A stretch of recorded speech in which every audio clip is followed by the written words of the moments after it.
Good morning, Ron, and good morning, everyone. It's Friday, March 27th.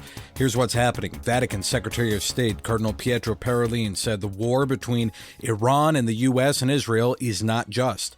Speaking to reporters at the Vatican Apostolic Library yesterday, the cardinal also aligned himself with recent statements by Washington, D.C. Archbishop Cardinal Robert McElroy. In an interview with the Catholic Standard, he said the benefits of the war are not outweighing the harm being done. Relatedly, President Donald Trump says he's pausing strikes against energy plants in Iran for another 10 days because Iran asked him. Trump made those comments on Fox News. He said talks with Iran are going, quote, fairly well. President Trump says he will sign an executive order directing Homeland Security Secretary Markwayne Mullin to immediately pay TSA agents.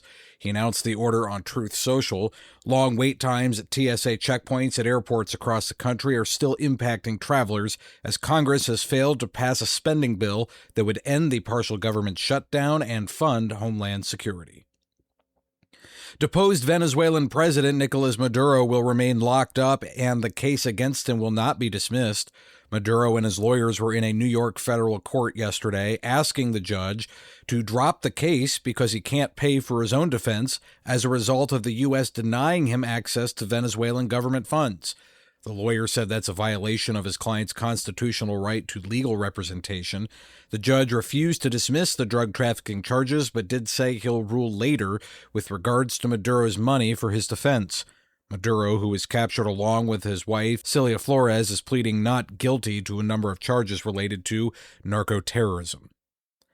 The International Olympic Committee has ruled that only biological women can compete in women's sports during the event.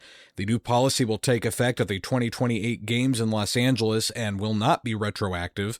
The IOC also said they will be testing athletes for the SRY gene, which is only present in men. The committee said they will only need to test athletes once in their lifetime. And several religious women's communities have lost their lawsuit against American gun manufacturer Smith & Wesson, where they alleged that the company was responsible for facilitating mass shootings. The sisters filed the suit as shareholders of the company, claiming the manufacturer's marketing is threatening the company's long-term existence. The community's party to the suit were the Adrian Dominicans in Michigan, the Sisters of Bon Secours USA, the Sisters of St. Francis of Philadelphia, and the Sisters of the Holy Names of Jesus and Mary, U.S. Ontario Province. In the dismissal, the federal judge said the communities failed to show standing. And that is the news this morning. I'm Matthew Handley. Back we go to Toledo. Here's Ron, Dave, and Pat.